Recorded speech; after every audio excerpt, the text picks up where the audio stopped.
Of the roughly 240 million Americans with a FICO credit score, fewer than 4 million have achieved a perfect 850. That is less than 1.6% of the scored population. A number so rare that most people who have spent their entire financial lives using credit responsibly have never touched it. Not because they have done anything wrong. Not because their financial behavior has been irresponsible. But because reaching the very top of the FICO scoring range requires a specific combination of factors: account age, payment history depth, utilization precision, credit mix diversity, and inquiry management that takes years to assemble correctly, and that very few people have ever had explained to them in the detail required to understand what is actually being measured and how to optimize each component deliberately. I want to be honest with you at the start of this video about something that most credit content glosses over. A perfect 850 credit score is not strictly necessary for accessing the best financial outcomes available in the credit system.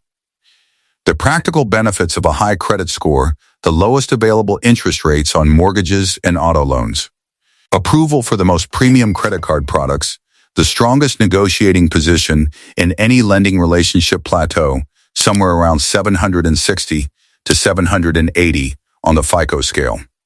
Above that threshold, most lenders put you in their highest tier, and the difference in terms between 760 and 850 is minimal to non-existent for most loan products.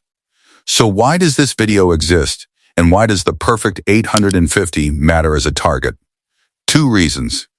First, understanding exactly what it takes to reach 850 means understanding every factor in the credit scoring system at its deepest level, which makes you a far more sophisticated and effective manager of your credit profile, regardless of what specific score you are targeting.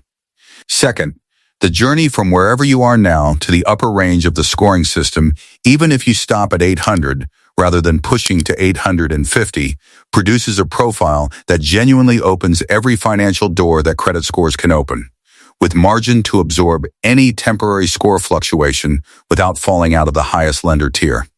So we are going to build the complete roadmap to 850. Every factor, every threshold, every optimization, every sequencing decision.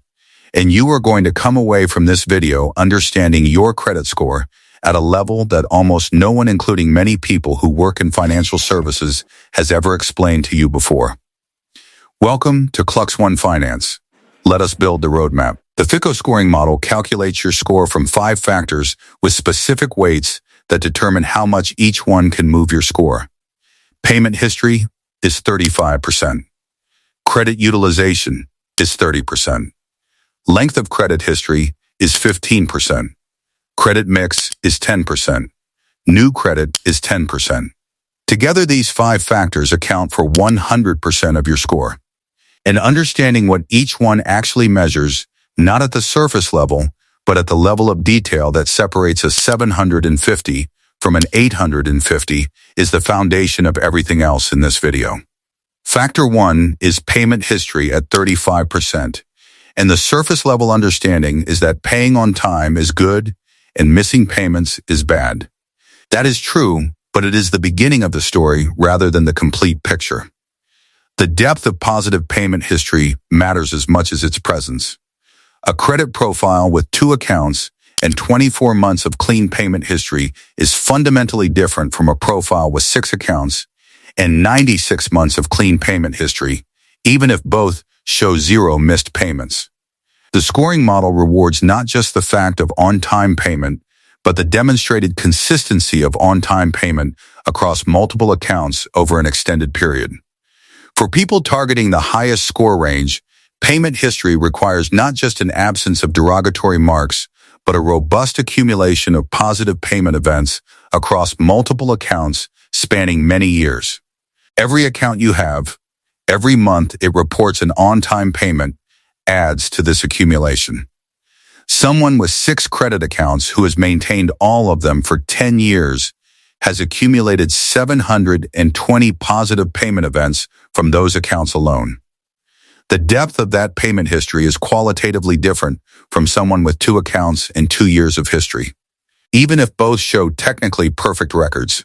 The practical implication is that maintaining multiple accounts over a long time horizon is essential for reaching the highest payment history scores. Not because you need many accounts to demonstrate you can pay on time, but because many accounts over a long period create a depth of positive history that the scoring model rewards at its highest levels.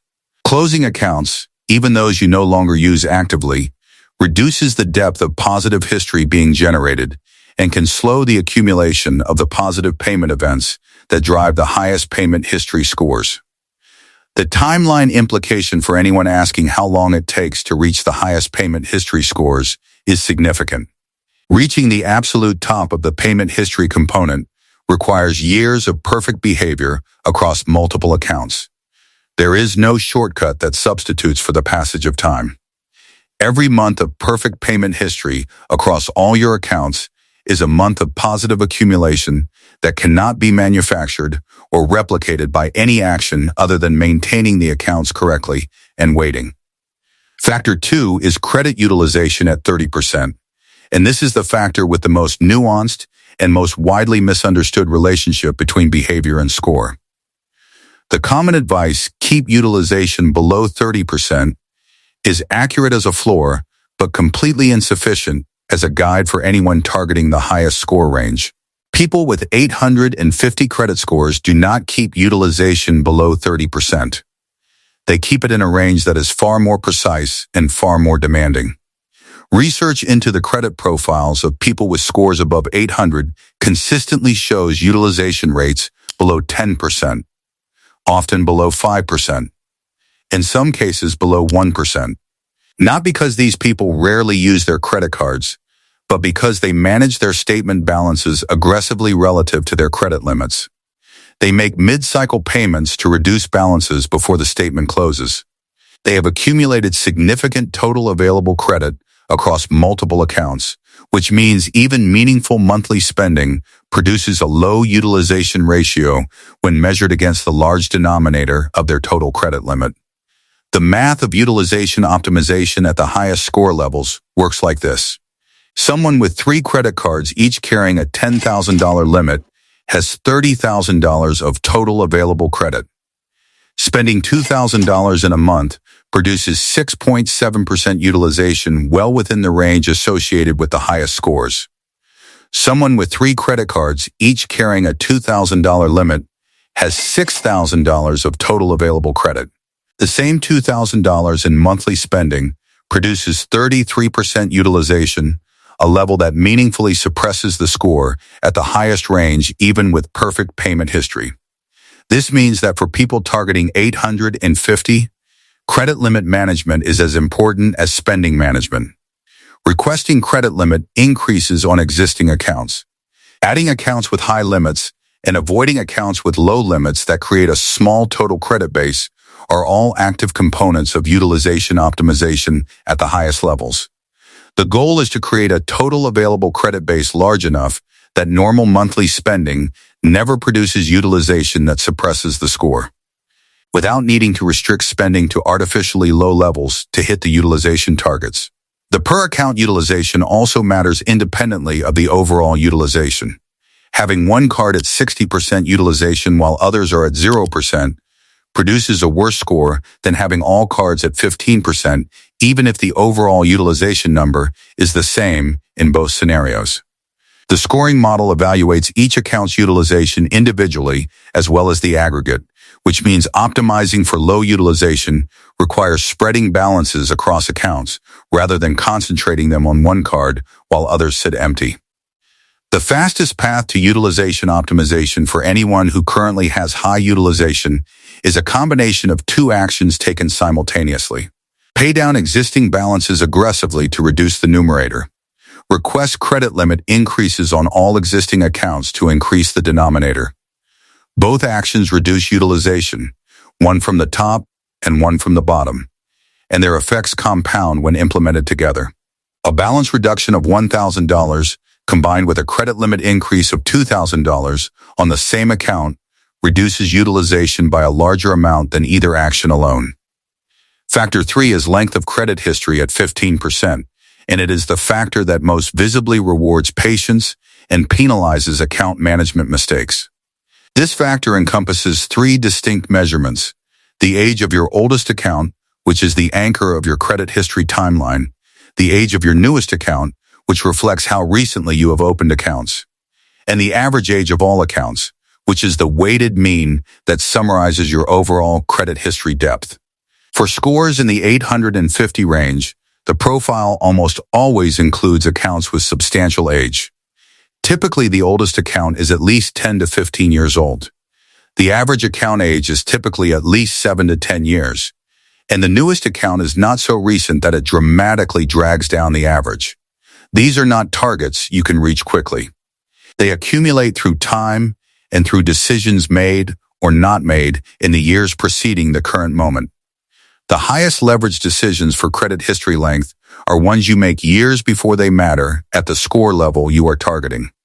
Opening your first credit card at 18 rather than 25 means that by 35 your oldest account is 17 years old rather than 10. Keeping every account you have ever opened rather than closing cards that feel redundant means your oldest account continues aging rather than being removed from your average. Adding authorized user accounts from established long-standing accounts early in your credit life can add years of history to your profile that your own accounts have not yet accumulated organically. The account age decisions that hurt most are the ones made impulsively, without understanding the long-term consequence. Closing a card because of an annual fee without first attempting a product change that would preserve the account at no cost. Opening multiple new accounts in a short period that all show the same young age and drag the average down simultaneously. Allowing old accounts to close due to inactivity rather than maintaining minimal usage to keep them reporting. These decisions all reduce your credit history length and produce score suppression that can persist for years. The buffer that a score in the 800s provides against temporary disruptions is the most practical advantage of being at the high end of the range rather than just above the threshold of the highest tier. What does not change above 800 is the fundamental daily financial experience. You are not getting meaningfully lower mortgage rates than the person at 775. You are not getting rewards on your credit cards that are unavailable below 800. You are not unlocking financial products that only 800 plus scores can access. The practical financial improvement from 775 to 850 is modest compared to the improvement from 650 to 750, which is itself modest compared to the improvement from 500 to 650. This is why I want to be clear about what this video is actually for. The roadmap to 850 is not primarily about reaching exactly that number. It is about understanding the credit scoring system at its deepest level so that every decision you make about your credit accounts is informed, deliberate, and optimized. Someone who has internalized the mechanics behind the 850 roadmap will never accidentally close their oldest account, will never let utilization run high without understanding the score impact, will never apply for multiple cards in a month without knowing exactly what it costs and for how long, will never carry a balance without understanding that every dollar of interest being paid is revenue given to the card company that is earning nothing in return. That depth of understanding is the real product of studying what a perfect score requires, regardless of what number you ultimately achieve.